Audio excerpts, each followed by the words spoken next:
ADN de líder. Hola, ¿qué tal? Sean bienvenidos a un episodio más de ADN del Líder, su podcast de negocios, emprendimiento y desarrollo personal favorito. Mi nombre es Fernando Ramírez Quirós y qué gusto presentar en este increíble episodio que en lo particular me emociona muchísimo. Hoy por parte del equipo de ADN nos acompaña Diego Silva. Diego, ¿qué tal? ¿Cómo estás? Hola, ¿qué tal? Mucho gusto de estar de nuevo con ustedes. Y pues hoy tenemos una invitada muy especial porque sabe trabajar bajo presión y con los ojos, el mundo encima. Entonces, Sin más ella, preámbulo, sin pues más sí. preámbulo, ella es Sandra, Sandra. ¿cómo estás? ¿Cómo estás? Bienvenida al podcast. Hola, ¿qué tal? ¿Cómo están? Muchas gracias por invitarme, gracias por estar aquí con su audiencia y pues feliz de platicar en todo este tiempo un poquito sobre lo que hay detrás de mi trayectoria y eso que dices de trabajar bajo presión.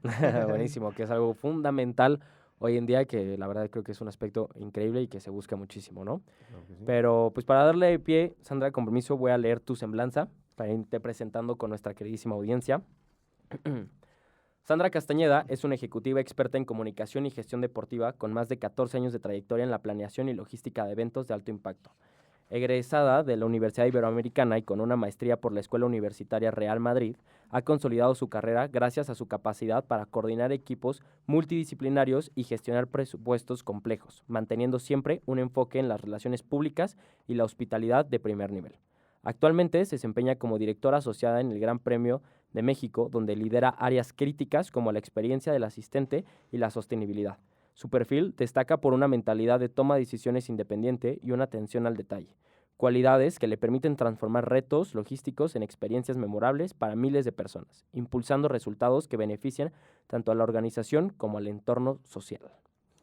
Wow. Pues igual, muchísimas gracias nuevamente, Sandra, por estar aquí. Y qué emoción arrancar este episodio. Y qué mejor que con una increíble pregunta que nuestro equipo nos hizo favor de prepararte. Sandra, después de tantos años en el Gran Premio, ¿qué es lo primero que pasa por tu mente cuando faltan 10 minutos para que inicie un evento de esa magnitud? Mira, es que es muy relativo porque de alguna manera nuestro evento es un evento que dura para nosotros 4 días, no dura 3, ¿no? O sea, no solamente es el día de la carrera, sino es un evento que dura 4 días. Nuestro evento comienza los jueves cuando tenemos una actividad que es un evento privado y sí o sí ahí es donde empieza todo, ¿no? Pero en realidad te puedo decir que ¿qué pasa por mi mente los 10 minutos antes de que empiece la carrera? Que creo que es como lo más emblemático del Gran Premio de la Ciudad de México, que es el día domingo. Pues es justamente cuando estamos terminando el himno nacional, de haber cantado el himno.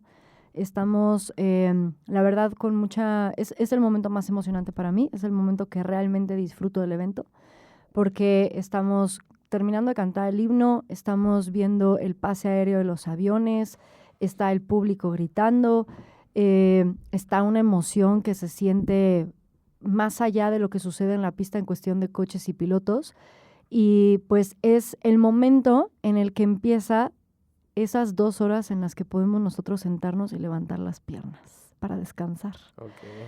Entonces, para mí es eso, significa el culmino de, o sea, cómo culminan todas las actividades y todo lo que estuvimos haciendo a lo largo de más de un año de trabajo.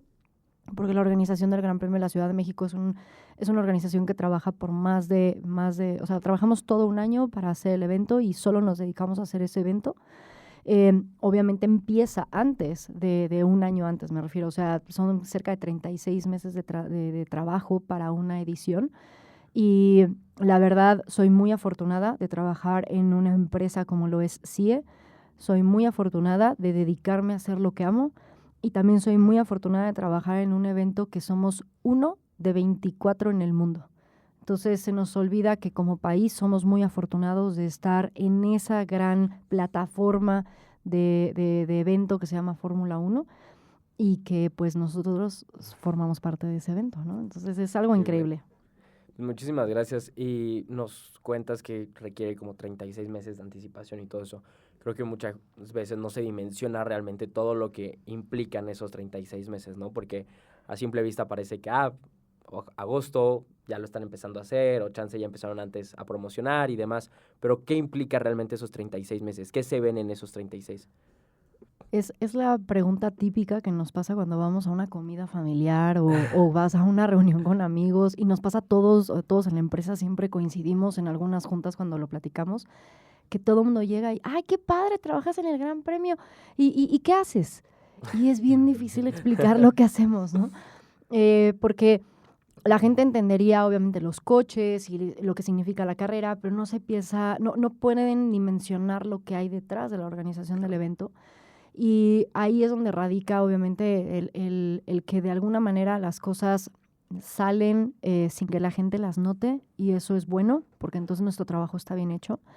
Y esos 36 meses en que se remiten obviamente hay una preparación que va desde un punto estratégico de entender justamente cómo va a estar plantado el evento, y me refiero a el número de gradas, cantidad de asistentes que vamos a recibir, justamente cómo vamos a dividir las áreas operativas, cómo podemos empezar a generar una experiencia para nuestros clientes independientemente de lo que vivan dentro de la grada o encima de la grada, sino qué sucede detrás de las gradas.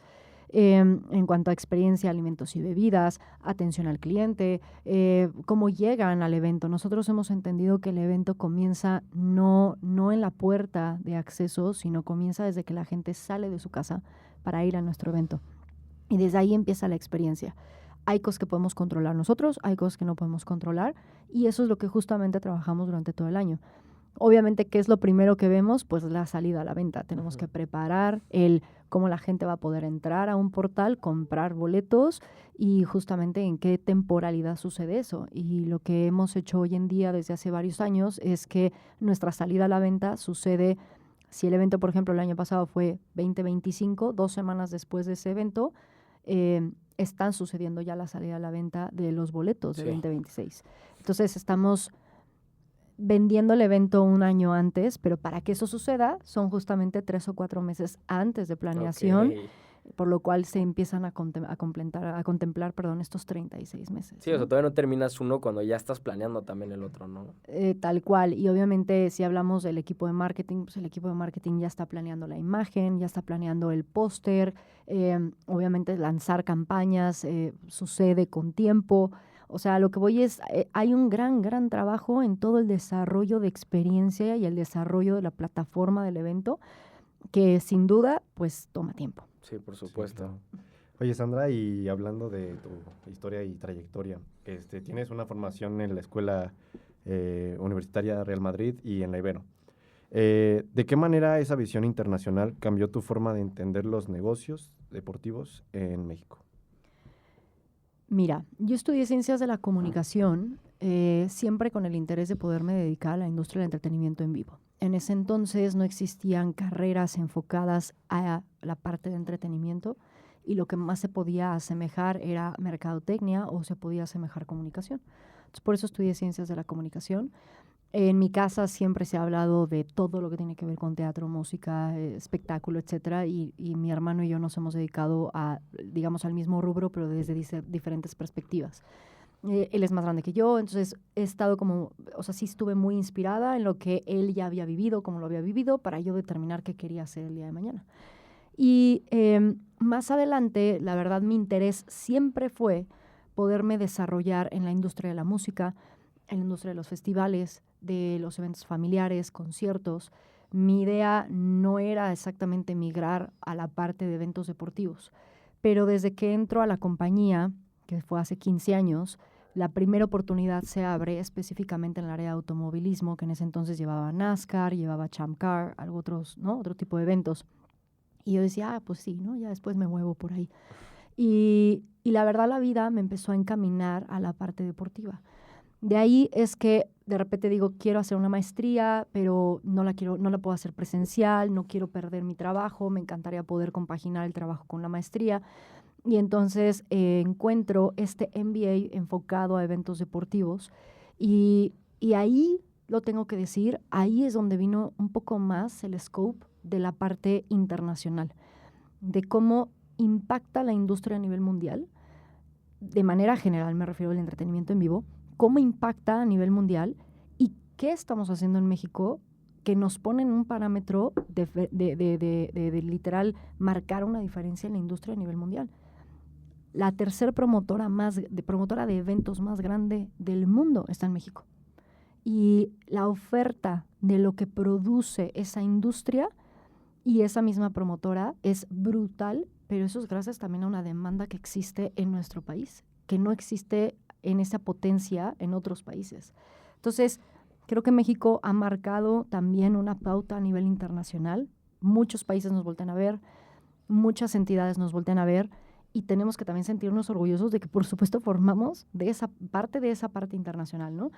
Entonces, de alguna manera, ahí es donde empezó un poquito mi visión y el entender que la empresa lo que trabajaba era sí o sí con puras empresas internacionales.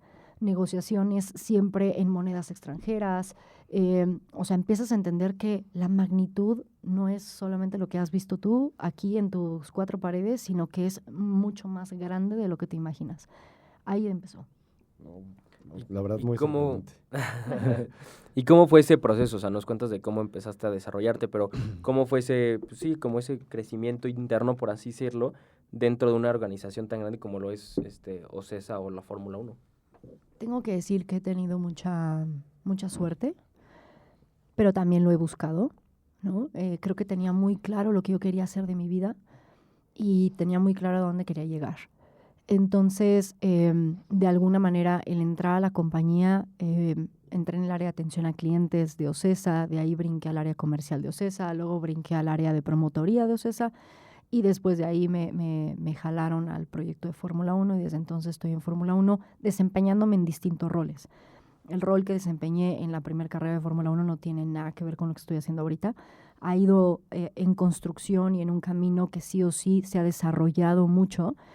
Y eso implica, obviamente, responsabilidad, pero también mucho agradecimiento de que han confiado en mí, en que han visto que he tenido la oportunidad de adoptar cualquier proyecto y decir, no importa, no lo conozco, no sé de esto, pero voy a aprender y me voy a rodear de la gente que tenga que rodearme para que esto pueda avanzar.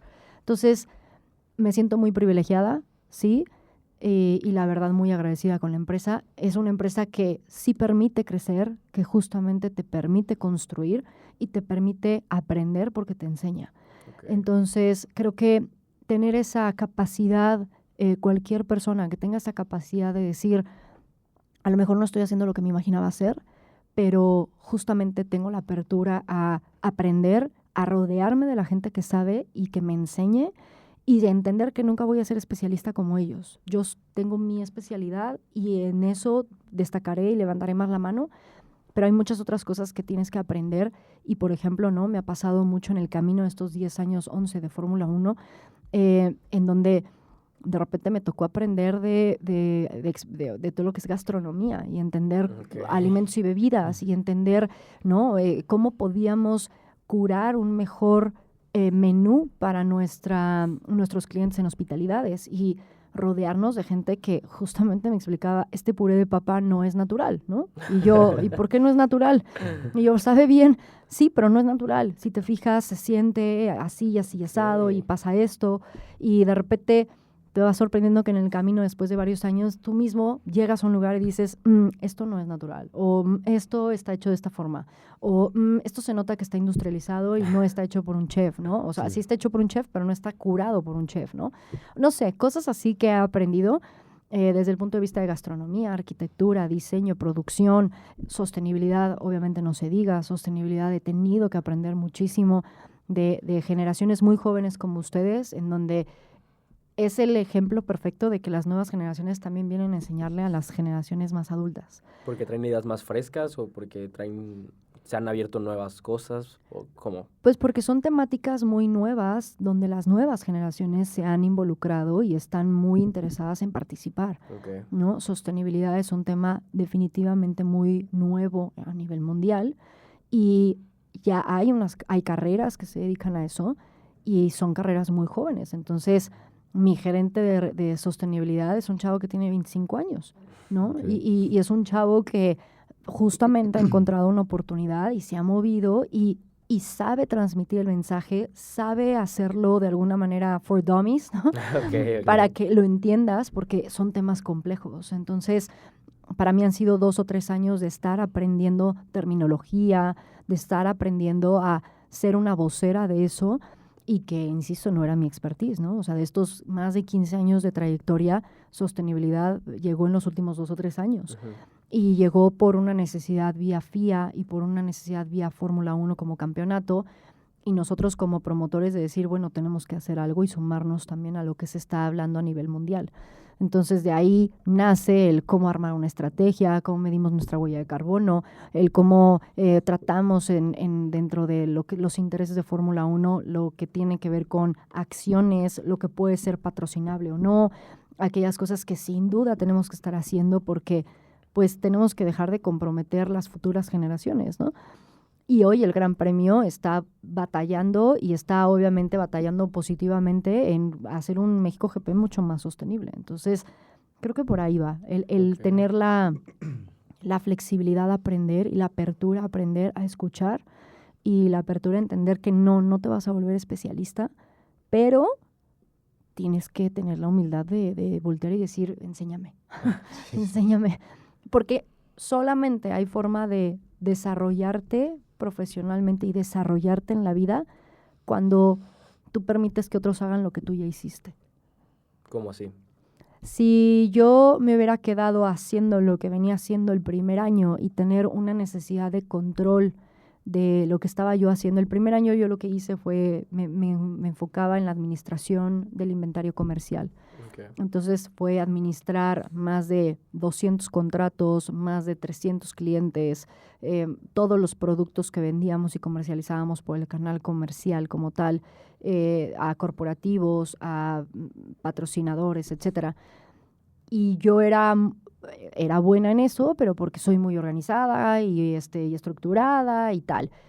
Y una vez ahí un jefe me dijo, Sandra, si tú no permites que alguien más haga lo que tú estás haciendo, tú nunca vas a poder crecer, nunca vas a poder empezar a hacer otras cosas. Tienes que aprender también a soltar, ¿no? A soltar y a enseñar. Okay. Y decir, entonces es momento de que yo me puedo dedicar a hacer otras cosas, pero esta persona me puede ayudar a hacer esto, pero le tengo que enseñar cómo hacerlo y la tengo que guiar. Uh-huh. Y también entender que esa persona va a hacer cosas, va a llegar al mismo resultado, pero no necesariamente de la misma manera que tú. Okay. Y cuando no llegan de la misma manera que tú, es esa forma de soltar. Tienes que aprender a soltar y decir, ok, lo que importa es el resultado, el cómo puede ser, ahora sí que a gusto del consumidor. Debatible, sí. Exacto. Me gusta eso porque definitivamente creo que es uno de los problemas que ahorita se presentan mucho, que se escucha mucho los chavos que están empezando a trabajar, ¿no? Porque tienen ese conflicto con los jefes o con las personas que ya estuvieron en esa posición de que hazlo como yo te estoy diciendo. Pero también creo que está bueno por una parte de los jefes o las personas que ya estuvieron de que, mira, este es el resultado, te puedo dar las bases, te puedo enseñar cómo, y lo demás, si quieres, hazlo tú. Porque de otra manera, o sea, se puede llegar al mismo camino, o sea, se puede llegar a la misma meta, pero de diferente camino, como bien lo dices, ¿no? Y de ahí se pueden abrir y experimentar muchísimas cosas nuevas. Y creo que eso es algo muy importante, o sea, tener esa apertura en general con las nuevas generaciones o incluso con las que ya estuvieron, pero que quieren aprender de nuevo, o etc., etc., para que se puedan experimentar y probar nuevos caminos que muchas veces no se saben, pero puede ser que sean más fáciles o que tengan, sí, o que sean mejores, ¿no? Sí. Que creo que es más algo eficientes. Más eficientes, por ejemplo. Creo que eso es algo muy importante a tomar en cuenta. Creo que algo que a veces pasa es que como que estamos muy, muy encerrados en la idea de cómo tienen que ser las cosas. Sí. Y obviamente tener esa apertura no es fácil. El saber guiar a una persona para que llegue a un resultado tampoco es fácil. Y creo que todo viene de una cultura en donde desde chiquititos estamos acostumbrados a ir a la escuela, ¿no? Vamos al kinder, primaria, secundaria, prepa, carrera, y todo el tiempo estás enfocado en hacer. Tienes que hacer tarea, tienes que hacer el essay, tienes que hacer el trabajo en equipo, tienes que hacer. Entonces todo el tiempo estás haciendo. Llegas a tu primer trabajo y tu primer trabajo es hacer. Sigues haciendo, pero conforme empiezas a crecer en una posición o empiezas a crecer y desarrollarte más de manera profesional, dejas de hacer. Es decir, te empiezan a pagar por pensar y te empiezan a pagar, y obviamente la palabra pagar suena así como muy, muy vana o muy banal, pero no es exactamente así. Pero empieza a haber una transición en donde ya no eres tú el que hace la presentación, ya no eres tú el que está trabajando en el Excel constantemente y viendo, ¿no?, el control del inventario, sino eres el que permite que otros lo hagan y entonces ellos te tienen que dar resultados a ti. Y es tu responsabilidad, obviamente, estar al tanto de esa información, poderla presentar, reportar, pero también hacer que toda la organización que tienes a tu cargo pues pueda llevar a cabo las tareas de hacer. Entonces, esa transición se vuelve muy complicada. Creo que ha sido lo que más trabajo me ha costado. Decías tú, soltar. Sí, es soltar y dejar de hacer, porque estamos acostumbrados toda la vida a hacer. Y ahorita ya no haces tanto, haces, pero otras cosas. Okay. Y, por ejemplo, veía hace poco un Instagram de liderazgo y decía, el director es aquel que tiene el tiempo para recibir en su oficina a todo su equipo de manera constante y solucionar y resolver situaciones para que el equipo pueda terminar de hacer. Y ahorita me ha pasado mucho que de repente digo, caray, es que todo el mundo entra a mi oficina todo el tiempo, ¿no? Está una y otra.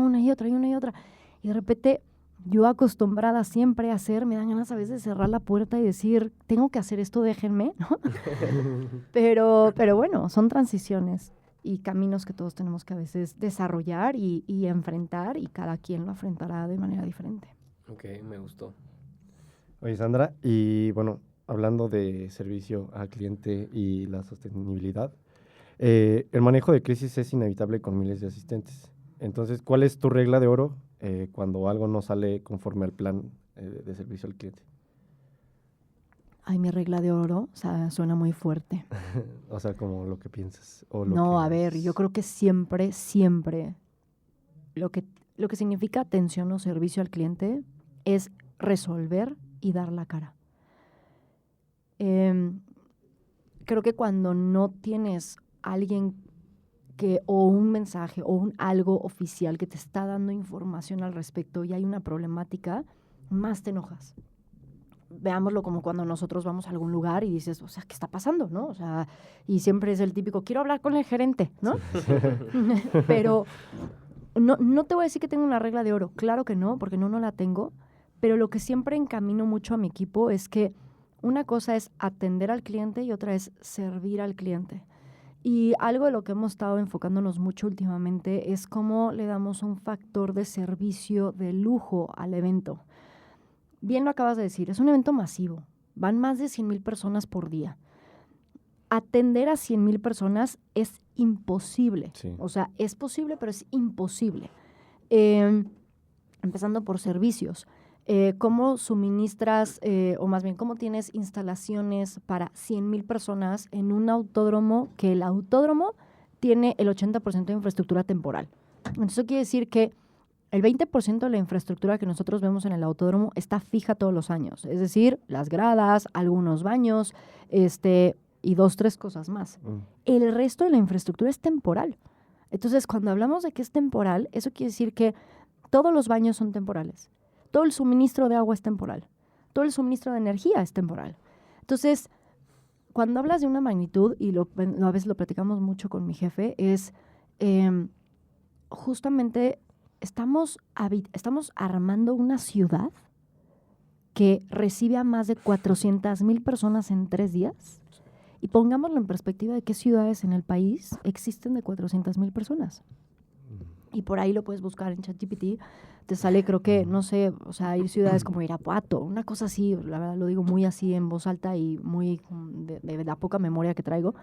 Pero eso es lo que hacemos en el evento. Entonces, ¿cómo atiendes a todas esas personas para que todos tengan una gran experiencia? Se vuelve muy complejo. Y a lo que sin duda sí o sí siempre nos enfocamos es que debemos poder ser capaces de darle una respuesta al público, de darle una cara al público y de intentar mejorar ese trago amargo que ha tenido si es que algo malo pasó. Entonces, la regla es sí o sí presentarse con el cliente, platicar con el cliente, entender su situación. Hemos tomado cursos de atención al cliente muy, muy guiados o ligados a la parte de toda la parte como de entender cómo funciona el cerebro y este cerebro primitivo que tenemos. Y el cerebro primitivo pues obviamente reacciona de manera ante estímulos, ¿no? Entonces, en cuestión de alerta, en cuestión de, ahora sí que intensamente, ¿no? Esas 5 emociones, ¿no? Y hay botones que pueden detonar esas 5 emociones en nuestros asistentes o en nuestros clientes cuando están molestos. Entonces tenemos que ser capaces un poquito de leerlos, entender cuando están molestos, cuando hay un punto que sí es firme y no puede solucionar, o hay un punto donde su expectativa era muy alta y su expectativa tiene que aterrizarse a lo que realmente es lo que compró, ¿no? Obviamente atendemos clientes que van con un boleto de grada desde un como entry price muy bajo entrecomillado, pero no, o sea, es significativo, pero es un precio bajo, 4,000, 4,500 pesos, hasta gente que paga $9,000 por un boleto. Wow. Entonces, la expectativa de toda esa gente, imagínate, o sea, tú pagaste 4,500 y tú, por supuesto, fue el esfuerzo más grande de tu vida por ir al evento. Entonces, tu expectativa y tu exigencia va a ser igual o mayor incluso que el de los $9,000, ¿no? Entonces, eso es lo que más nos cuesta trabajo, como aterrizar esas expectativas y cumplirlas de alguna manera o satisfacerlas en un porcentaje para que la gente pueda tener una buena experiencia en el evento. Entonces, no tengo una regla de oro, No. pero sí te diría que, por supuesto, nos interesa siempre dar la cara al cliente y eso es una filosofía que viene desde nuestro director general, Ok. que al fin y al cabo es, de alguna manera, tenemos que dar la cara, tenemos que afrontarlo, tenemos que decirle a la gente qué está pasando y más vale ahorita, prefiero decirle no te regreso tu dinero, no te hago un reembolso o te compenso de esta manera o hago esto, pues porque nuestros clientes todos, desde el de 4,500 hasta el de 9,000, son importantes para nosotros. Y una experiencia así que hayas tenido de, no sé, o sea, de cualquier evento, no nada más de la Fórmula 1, que hayas como aprendido algo como persona y como, o sea, como trabajador de la empresa. Sin duda, sí hay varias experiencias. Creo que, uno, he aprendido a que a veces más vale no trabajar con tu artista favorito porque te puedes desilusionar. Ujú. Porque pues obviamente ver al artista en su día a día y en su mood y en su manejo de vida puede ser muy diferente a lo que tienes idealizado del artista cuando lo ves solo en el escenario y escuchas su música o, ¿no? Etcétera. No me tocó de vivirlo con mi artista, pero de alguna manera me tocó ver cómo otros artistas, yo tenía una expectativa de ellos y de repente decías, ah, caray, ¿no? O sea, esto no lo esperaba. Se cae un ¿no? ídolo. Sí, o sea, o dices, híjole, o sea, qué lástima que esto haga o que trate de esta manera a su equipo o que esto sea lo que hace con sus fans, ¿no? Eso me ha tocado. Ok. Y a nivel profesional, yo creo que ha habido varias experiencias donde definitivamente pues, nos hemos enfrentado a cosas que yo siempre lo he dicho y se lo digo a veces a mis alumnos, de verdad, trabajar en esta industria y no llorar un día, te juro que, o ¿No se sea, puede? no se puede. ¿Por O qué? sea, O sea, ¿de qué hablo? porque ¿De qué va? la presión, el trabajo, la cantidad de cosas que suceden. Yo he llorado 1,000 veces, o sea, pero 1,000 veces estoy hablando de llorar de presión, de estar saturada, de decir, ¿qué voy a hacer con este problema? ¿Qué está pasando con esto? El año pasado, por ejemplo, estuvo por ahí muy, muy conocido y sabido que Amazon Web Services tuvo un problema a nivel mundial y se cayeron.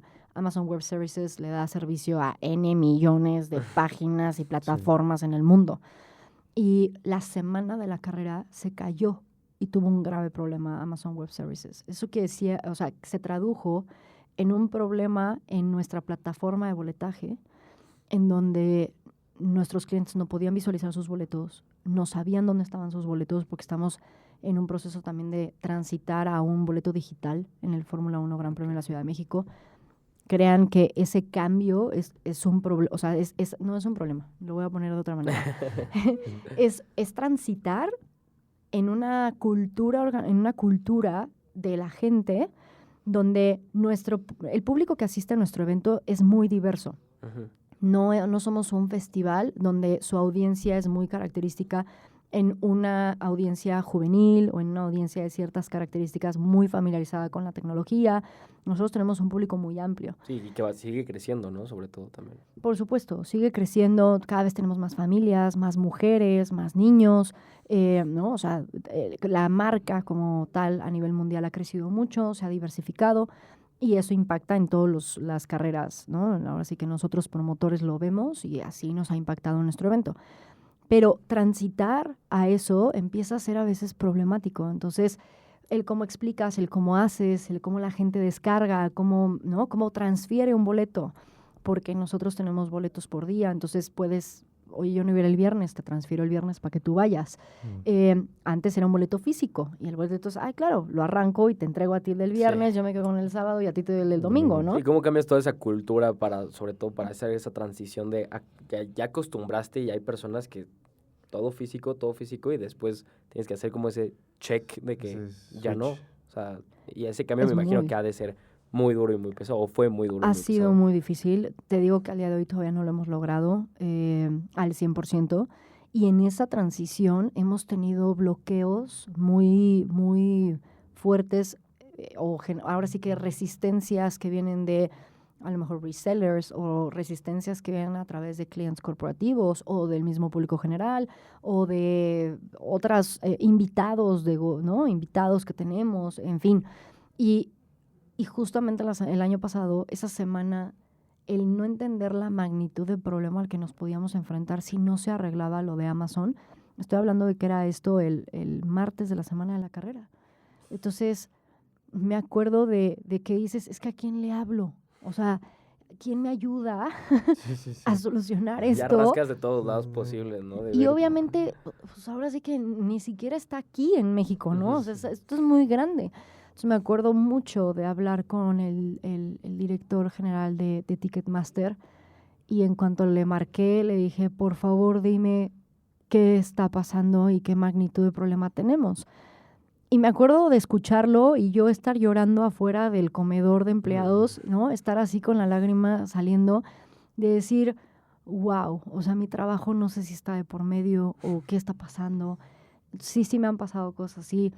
Y pues la verdad es sí, o sea, la presión en la industria de eventos es muy, es muy, yo creo que, o sea, como cualquier industria, ¿no? O sea, lo vemos en los médicos, la presión que debe tener un médico. Sí. Me imagino que un abogado, perder un juicio o perder un cliente, ¿no? O sea, sí hay muchas cosas que suceden alrededor que creo que todo en su manera es complejidad, pero lo más importante es de qué manera transitamos todos como seres humanos ese tipo de complejidades.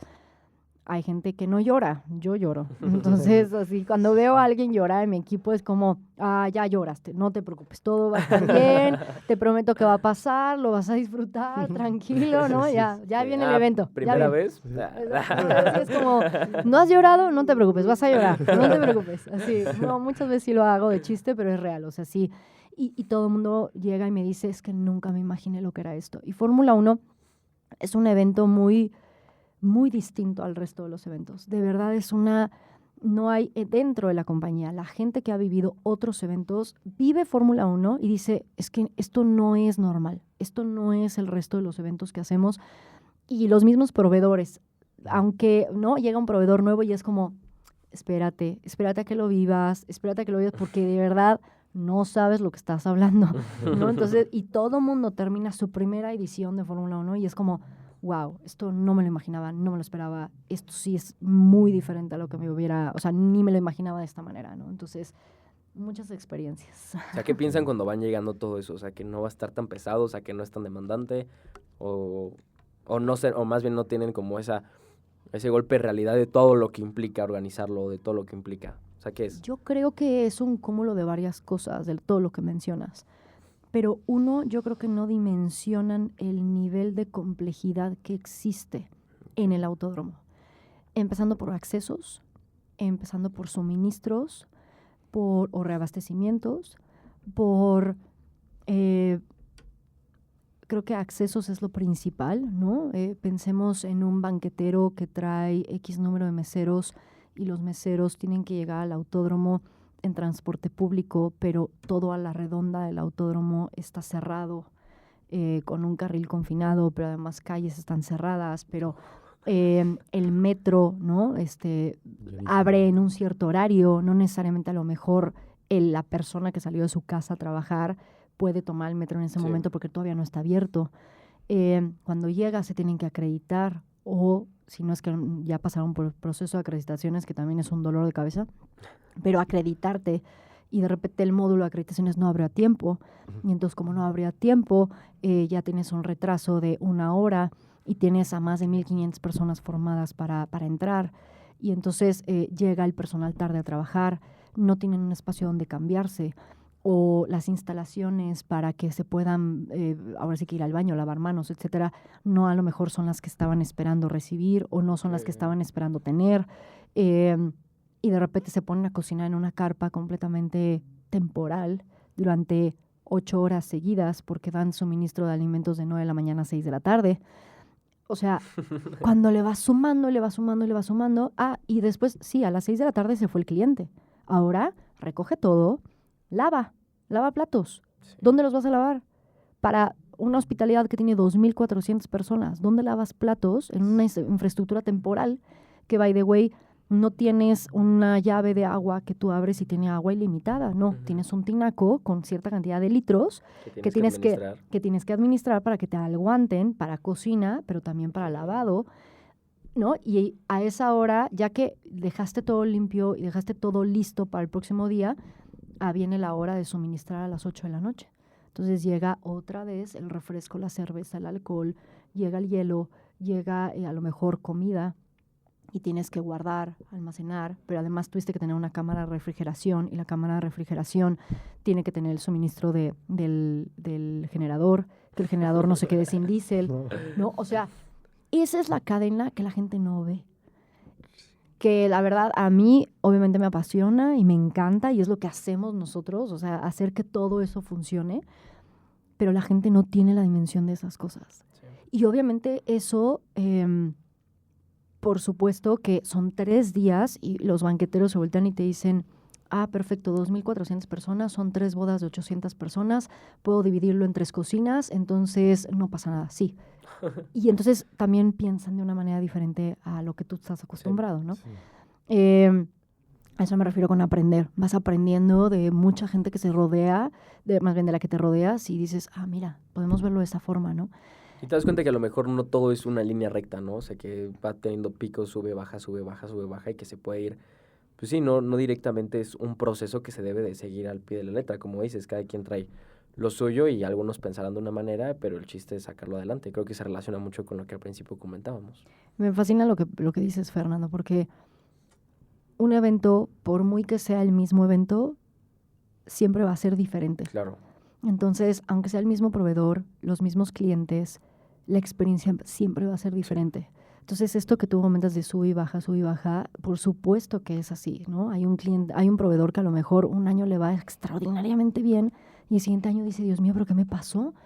Claro, pues es que no contaba con que me fallaran 50 meseros, no contemplaba con que se me iba a enfermar mi cabeza, o que, ¿no? O sea, pasa eso, de verdad pasa. Nos ha pasado a nosotros. Estamos llegando a evento y de repente hemos tenido gente del equipo que pues va caminando y ¡pac!, se tronó el pie y ya no puede ir al evento. No. O nos ha pasado de, se quedó afónico y está enfermísimo y no puede ir al evento. O nos ha pasado, o sea, varias cosas así, donde de repente dices, ¿cómo soluciono el suplir a esta persona y no tener ese bache, ¿no? O no suplir suplir este proveedor, o suplir esta necesidad. Pero sin duda, nunca es lineal, nunca. Y creo que eso es lo que lo hace más atractivo, que nunca va a ser copy-paste, aunque es un copy-paste, pero nunca es un copy-paste real. Sí. Y me gustó cómo abordaste todo esto, pero te quería hacer una pregunta. O sea, cómo en el inicio decían que parte de todo esto es muy importante gestionar toda esta como presión y demás. La pregunta que te hago es, ¿crees que debes de tener desde antes como qué va a pasar, o sea, plan A, B y C, o más bien tienes que tener la capacidad de resolver A, B y C en el momento en el que está pasando todo esto, porque una crisis así, un problema como lo mencionas, no es algo que se te avise con tiempo, ¿no? O sea, o te avisan un día, 2 días antes, si bien va, pero si no, pues es el mero día del evento. ¿Cómo se maneja todo eso? Creo que es una mezcla de ambas cosas. Okay. ¿Cómo puedes anticipar ciertas problemáticas? Obviamente aprender de las problemáticas que ya viviste y cómo las solucionaste para que se vuelvan parte del historial de cómo atacar algo en el futuro. Okay. Pero mucho es en la marcha, o sea, mucho sí sucede en la marcha. El evento pasado amanecimos con una huelga de las pipas de agua, ¿no? Entonces, y el evento sigue. Y no le puedes decir al público, es que no llegó el agua. No, claro que no. Tienes que solucionar. Y nos han pasado como esas muchas, ¿no? Entonces, creo que es un cúmulo de plan A, plan B, plan C, de solucionar en sitio y también de entender como empleado a qué organización perteneces. Y a eso me refiero con la organización siempre es más grande que tú. Okay. Cuando tú te sientes en una mesa y vienes en nombre de la empresa tal representando a este proyecto, no te estás sentando tú, Sandra Castañeda, en la mesa solita, te estás sentando con lo que representa la empresa. Y creo que eso también es lo que aporta te aporta credibilidad, te aporta confianza, te aporta seguridad de cómo puedes afrontar ciertas cosas, ¿no? Una regla de oro, es así, una regla de oro que sí tenemos en el equipo es no puedes llegar con el presupuesto completamente gastado al evento. No puedes. Por si suceden más cosas en el evento que tengas que administrar. Okay. Tienes que tener un presupuesto de back, un guardado. O sea, es como cuando te vas de viaje, vamos el ejemplo, ¿no? Tengo $100 para gastarme, pues no voy a pensar que tengo los 100, tengo 80 y los 20 los tengo que dejar por si tengo que agarrar un taxi de último momento, ¿no? Ese tipo de cosas, esa sí es una regla de oro, la que nos ayuda a que, en efecto, hay un momento en donde tienes que solucionar y la solución requiere de tiempo o requiere de dinero o requiere de atención y tienes que ser capaz de poder tener esas herramientas para atacarlo. Entonces, eso es lo que yo creo que más he aprendido en los últimos 5 años de Fórmula 1. Me gustó, increíble. Y otra pregunta, hace rato estabas mencionando que cómo crecía la audiencia y demás, y que incluso hacías énfasis en que ya muchas más mujeres están involucradas en este tema, no solo como fans, sino también me imagino que en la industria, ¿no? Creo que se tiene pensado que chance esta parte de Fórmula 1, automovilismo y demás, va como muy enfocada o que está manejada principalmente al público masculino, o que está dirigida por los hombres y demás. Cámbiame la mente, o por favor dinos si no, y sobre todo, ¿qué retos se han enfrentado a liderar mujeres, por ejemplo, en tu caso, áreas operativas estratégicas en algo tan importante como es esto? A ver, creo que sin duda, o sea, a nivel global, Fórmula 1 está haciendo un esfuerzo muy grande en cómo empieza a abrir mucho el camino para que las mujeres también se involucren dentro de Fórmula 1. Veía la semana pasada o hace 2 semanas que fue el Día Internacional de la Mujer, veía yo un post del equipo de Mercedes donde justamente posteaban a todas las mujeres del equipo y las posiciones que tienen dentro del equipo. Y ya no estamos hablando de una ingeniera, no, estamos hablando de 14, 15 personas que pertenecen al equipo. Y yo creo que Fórmula 1 está completamente abierto a que esto es un deporte de ambos sexos y que no pasa nada, o de ambos géneros y que no pasa nada. Incluso lo están haciendo mucho con la categoría que tienen de fórmula para mujeres y lo que están visualizando de que en algún momento a lo mejor pudiera existir una carrera donde están peleando en la pista un hombre contra una mujer, con las mismas características, con las mismas oportunidades de un coche y un equipo. Y creo que lo estamos viendo en todos los deportes, ¿no? Lo vemos ahora más en el tenis, en la equidad de las bolsas de dinero, o lo que ha estado peleando mucho el fútbol entre la rama femenil y la varonil, entre esos aspectos también. Y creo que es algo que sí o sí llegó para quedarse, ¿no? Obviamente nosotros sí vemos un crecimiento o un involucramiento más grande en cuestión de empleados, en cuestión de fans, como bien lo mencionabas, mujeres en posiciones de liderazgo dentro de nuestros patrocinadores. Creo y me atrevo a decir de verdad que de nuestros patrocinadores más importantes, un gran número, y estoy hablando yo creo que el 50% de las cabezas que llevan esos patrocinios a nivel cliente son mujeres. Entonces, sí, hoy en día la industria del entretenimiento en vivo está cada vez más abierta. Live Nation trae un programa muy fuerte y lo estamos viendo también reflejado en OCESA y creo que también hay una comunidad de mujeres que cada vez está más interesada en cómo hacer su voz valer y creo que eso es lo que también ayuda, cómo vemos productoras, una productora que tiene una trayectoria espectacular y que motiva e inspira a que las nuevas generaciones entren en ese mundo, ¿no? Yo te diría, sí, mi mundo pareciera muy varonil, wow, el de la producción. O sea, yo volteo a ver a gente como Lourdes Skipsey, que es nuestra cabeza de On Track, que ella es productora de muchos eventos desde hace muchísimo tiempo, y mi respeto es el camino que ella misma se ha forjado en un mundo completamente de hombres. Pero todo es posible. Si tú lo quieres, si tú lo buscas y si tú perseveras, por supuesto que lo puedes lograr. Entonces, yo invito a que la gente, a que cualquier persona, porque yo ya no lo veo como algo de, es que esto es de hombres o es de mujeres. No, cualquier persona. En la empresa, muchas de las mujeres se acercan a veces conmigo y me dicen, wow, Sandy, qué padre lo que has logrado, a dónde has llegado. Y yo a veces a lo mejor no me doy cuenta, pero o no lo he como ahora sí que procesado mentalmente. Y cuando se acercan y me dicen eso, me hace pensar en híjole, ¿qué percepción tienen de la empresa o qué percepción tienen del mundo de esta industria como para entender si están limitadas o no? Y yo creo que la limitante te la pones tú mismo. Entonces, en realidad aquí es cualquiera que quiera llegar tiene que tener la capacidad de poderse meter. O sea, esto es como cuando está el grupo cerrado en la plática y pues te vas abriendo el espacio y hola, ¿cómo estás? Huequito, poco a poco. Y, ¿de qué platican? ¿No? O sea, pues es un poquito así. Pero bueno, es mucho también hacer entender, o más bien, tú mismo tener muy claro, en este caso como mujer, qué quieres y qué no quieres, a qué estás dispuesta y a qué no estás dispuesta, y qué se te hace una falta de respeto y con quién estás abierto a tener un cierto tipo de relación laboral y con quién no, y a quién le tienes que marcar una pauta, porque y que es pasa. completamente válido, ¿no? Porque también hay muchas veces que dice, no porque puedo perder esto o no porque cómo me voy a ver, pero pues es what it is, pero entonces... Sí, ves la forma de pensar de cada persona y es válido, ¿no? Sí, completamente sí. Y yo creo que obviamente las nuevas generaciones estarán cada vez más abiertas, o sea, ustedes mismos que están tocando el tema aquí conmigo, tienen una perspectiva muy distinta de cómo lo ve a lo mejor mi generación o las generaciones arriba de mí.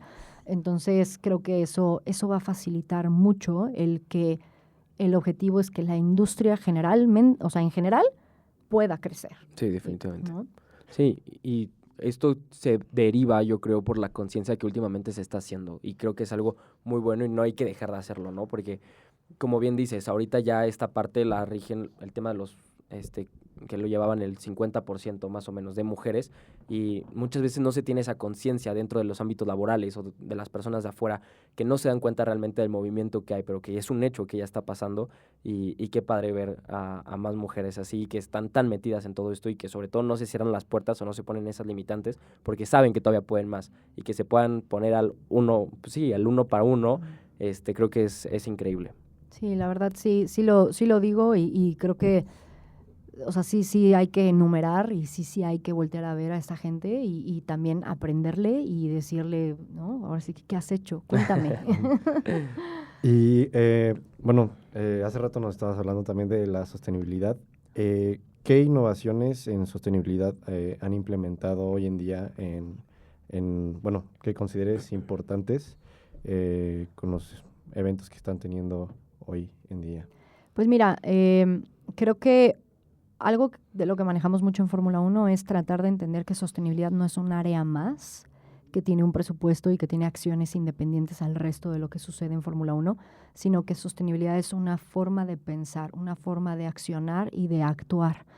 Entonces, no tiene que llegar a un área a decirte, oye, tú eres producción, oye, deberías de estar buscando generadores de biodiesel, o tendrías que estar buscando generadores híbridos, o tendrías que estar buscando a lo mejor working lights con fotoceldas solares.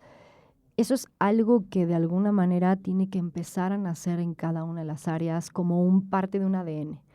Entonces, de manera inicial, sí empezó Fórmula 1 como con sostenibilidad, un área independiente que hacía sus acciones, y ahorita afortunadamente ya estamos muy involucrados con todos los equipos de trabajo, con capacitaciones, con poniendo proveedores en la mano y decir, oye, esto a lo mejor te puede funcionar.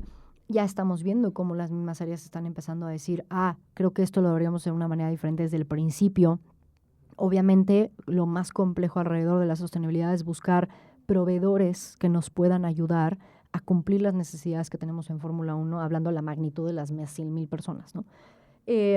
¿Y a qué me refiero? Sí hemos encontrado acciones muy significantes o significativas con un impacto positivo, pero a veces la escala no nos lo permite reproducir o no nos permite plasmarlo en todo el evento, y también por el factor económico, ¿no? Y me refiero a que no cuesta lo mismo una acción hoy en día que sí va en pro de la sostenibilidad versus las acciones del día a día que hemos manejado siempre. Un gran ejemplo de ellos es un generador de biodiesel, o justamente el biodiesel versus el diésel, o las working lights, ¿no? O sea, ese tipo de cosas sí cuestan económicamente, hay un impacto, ¿no? Sí, son más caros. Sí, sin duda. Pero una de las acciones que a mí más me gusta que hemos implementado es WC Eco, unos baños secos. Cuando llegaron me lo pusieron en la mesa, yo dije, ¿a qué se refiere? No estoy entendiendo qué está pasando.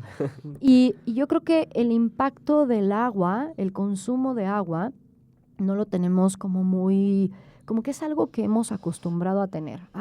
Abro la llave y hay agua, jalo el excusado, hay agua. Y más en una ciudad como la nuestra, ¿no? Que el reabastecimiento sí es a veces complejo, pero definitivamente en ciertas zonas hay complejidades, pero en su mayoría todo el mundo tiene agua. Entonces, cuando llegó esta alternativa, justamente nos explicaban cómo funciona, y me gusta explicarlo de manera muy burda, que háganse cuenta que es como un baño como el de los gatos, ¿no? Pero aquí en lugar de tierra o de arena, tiene acerrín.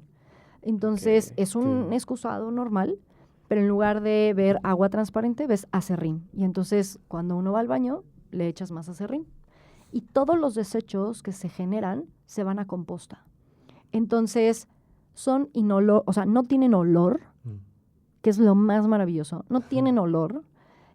Cuando hablamos de una experiencia de un evento masivo, todos hemos ido a estos baños de las cabinas azules y sabemos que entrar ahí es una experiencia religiosa. Sí. Es una experiencia de decir, bueno, 1, 2, 3, aguanto la respiración y hago lo que tenga que hacer. Y, o sea, te y tomas no, tiempo antes de entrar y te tienes que mentalizar. tienes que mentalizar, y obviamente tampoco tenemos a veces el conocimiento de qué en realidad sucede con esos desechos, cómo son tratados, a dónde los llevan, y que no vayan a ser tirados en un terreno que el día de mañana puedan afectar el manto freático, etcétera. Entonces, cuando llegó esta alternativa, pues justamente dijimos, bueno, vamos a implementarla, ¿no? Y primero que nada dijimos, vamos a poner un demo aquí en la oficina y a ver quién se atreve, ¿no? Y todo el mundo era como, no, ¿cómo? ¿Pero por qué? Y creo que hemos encontrado un proveedor muy, la verdad, muy enérgico y muy capacitado en explicar lo que significa un baño seco y lo que estamos beneficiando al tener este tipo de herramientas en cuestión de materia de composta, que sí o sí se está yendo una composta a fertilizar subsuelos y tierras que definitivamente están o bueno, que lo necesitan. Y por el otro lado, pues una experiencia en donde sin duda estás ahorrando agua. O sea, lo que estás haciendo es evitar que cada vez que tú le jales o vayas al baño, tengas que jalarle y gastar más de 3 litros de agua por cada vez que tú vas al baño. Entonces, y nos explicaban que justamente cuando hubo esta gran época de sequía en Monterrey, por ejemplo, o en los países del norte del país, fue cuando no había nada de agua, ¿y ahora qué hago para ir al baño? O sea, ¿dónde voy al baño? Y ahí es donde se dispararon mucho las ventas de WC Eco, en donde estamos pensando que la gente ya incorporó un baño seco en su casa. y que sí tiene la capacidad y ¿no? Ok, hago esto, tengo una cubeta y entonces vienen por la cubeta y se llevan los desechos. Hay muchas empresas de ese tipo, ¿no? Hagamos composta, hagamos poposta para todos los desechos de los perros o de las mascotas que tenemos en casa. Ok. Y nuevamente, ¿no? ¿Cuánta gente pasa que recoge los desechos de sus mascotas en casa y o lo levanta en una bolsa y la echa a la basura? ¿Y qué sucede? Pues que el recolector de basura abre las bolsas y con que se encuentra, ¿no? Ujú. Entonces toda la cadena se empieza a contaminar. Entonces creo que esa es una de las activaciones que más impacto han tenido Ok. y que definitivamente cada año que lo hacemos, cada vez tenemos más gente que quiere ir a ese tipo de baño porque nuevamente la experiencia es muy buena. Y lo que estamos buscando es, hoy en día ya tenemos un patrocinador de esa activación y lo que estamos buscando es cómo podemos ampliarlo a que el evento pueda ser así, porque tanto en la experiencia como en el impacto ambiental estamos generando algo muy positivo. Increíble. Increíble. Y qué padre, la verdad, qué padre saber que hay tantas cosas alrededor Sí. y que se están moviendo, o sea, que no estamos quedando en lo mismo y que no nos estamos preocupando por, no, más bien, que estamos buscándole una solución a los problemas que ahorita ya se presentan, porque esto no solo nos van a beneficiar ahorita, sino también en un futuro, sobre todo, ¿no? Y No, pues nada. y también que cosas que, por ejemplo, eso del acerrín, bueno, no sé si Fer lo sabía de que no generaba olor si le echabas acerrín No. a los desechos. O sea, la verdad, yo creo que sí es muy importante el ver y estudiar, yo creo que cada material que existe para ver qué podemos hacer como para mejorar el medio ambiente usando ese material. Sí, crear esa conciencia también sobre Ajá. el resto de las personas.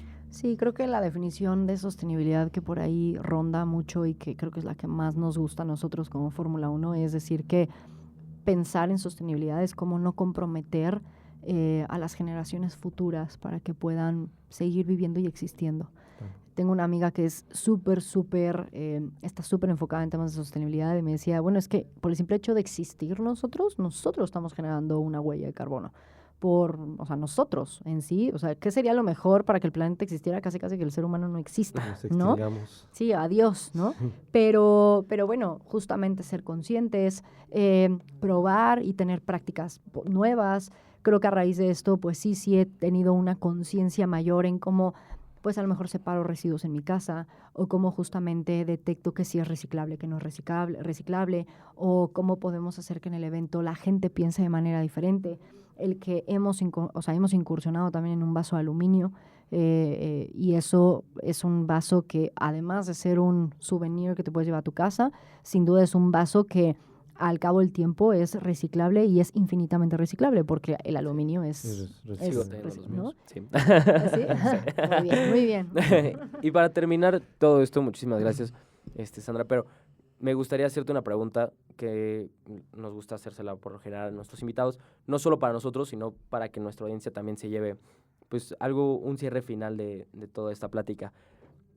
Para los estudiantes realmente que quieren llegar, pues, por ejemplo, a puestos directivos en industrias creativas o deportivas, que en tu caso, en lo que estás ahorita, ¿cuál es la habilidad blanda que más deberían estar puliendo ahorita? Porque nos cuentas de trabajar bajo presión, de resolver este tipo de problemas, de tener tu A, B y C y demás, pero algo que ellos puedan hacer ahorita desde sus clases, desde su casa, ¿qué sería? Qué padre que lo tocas porque es una de las cosas que también platico mucho cuando doy clases. Lo primero que siempre les platico. Creo que todos los que están aquí en la universidad saldrán y tendrán herramientas duras porque pues a eso viene uno a la universidad, ¿no? A tener herramientas duras que te proporciona en sí la universidad. Pero algo de lo que sí o sí va a empezar a pasar es cómo o sea, ¿qué genera una diferencia entre cuando salgo de la universidad y empiezo a buscar un trabajo? ¿Cuál va a ser la diferencia que va a encontrar alguien que está buscando a un candidato y yo como candidato, cómo me diferencio de alguien que está en las mismas circunstancias que yo? Un recién egresado y ahora sí que estamos todos en la línea, ¿no? Sí. Y ahora sí es de quién avanza primero o cómo avanzamos. Y creo que las herramientas o las habilidades suaves son las que justamente empiezan a diferenciar a una persona de otra.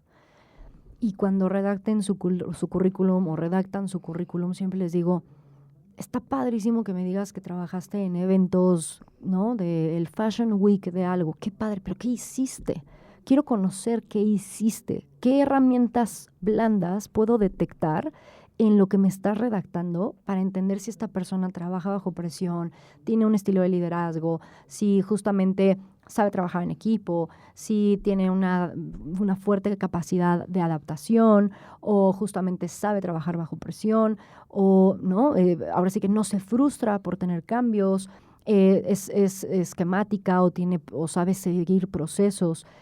Y no mencionaría una en específico porque el objetivo es desarrollar un grupo de.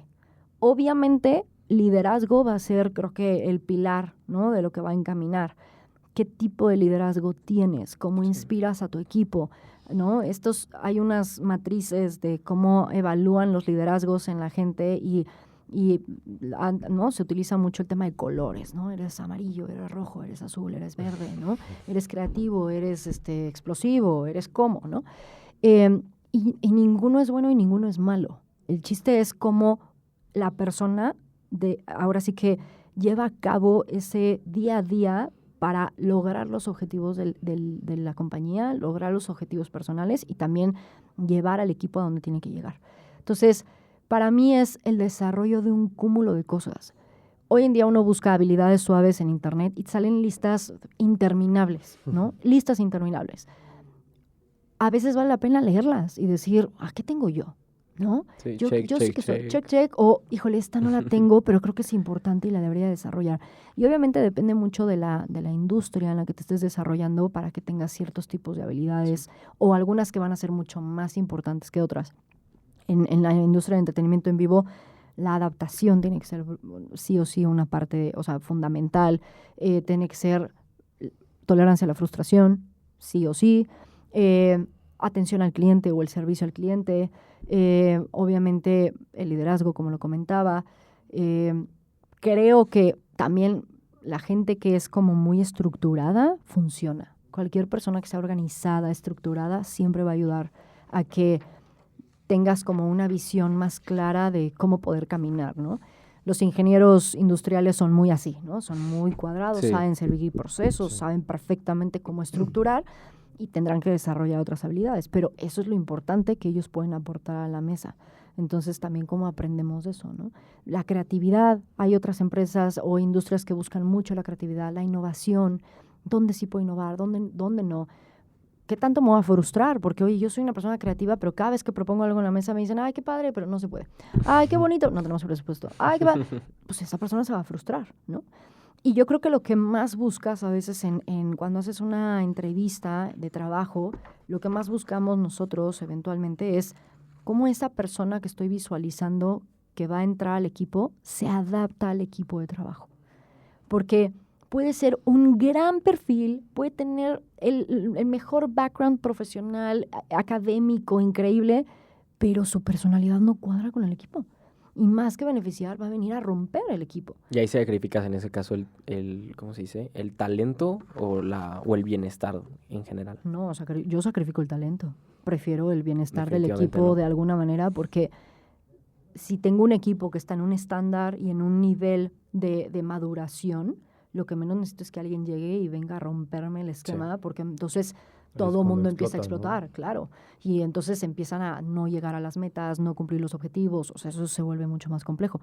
Hay gente que dice, no importa, ¿no? Se van por la otra.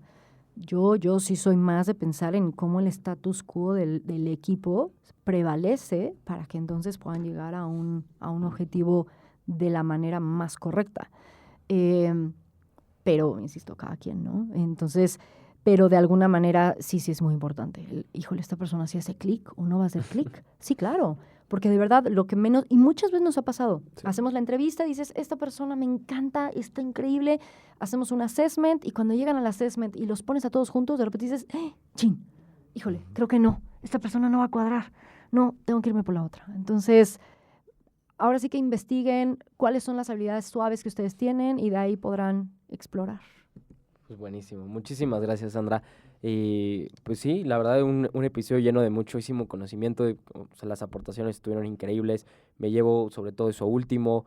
y que más que encantado de conocer sobre una industria que en lo particular soy un fanboy también, entonces... Sí. Sí, entonces pues muchísimas gracias nuevamente, Sandra, por tu tiempo, por haber compartido micrófonos con nosotros. Te agradecemos de parte del equipo de ADN y no solo de nosotros, sino también de las personas que nos escuchan. Muchas gracias por la invitación, gusto en conocerlos y muchos saludos a la audiencia. Muchísimas gracias. Muchísimas gracias. Y pues nada, para terminar, no olviden seguirnos en todas nuestras redes sociales. Estamos en TikTok, Instagram y YouTube. Entonces nos encuentran como ADN de Líder. Y nada, nos vemos la próxima semana por un episodio nuevo. Muchísimas gracias y esto fue ADN, del Líder.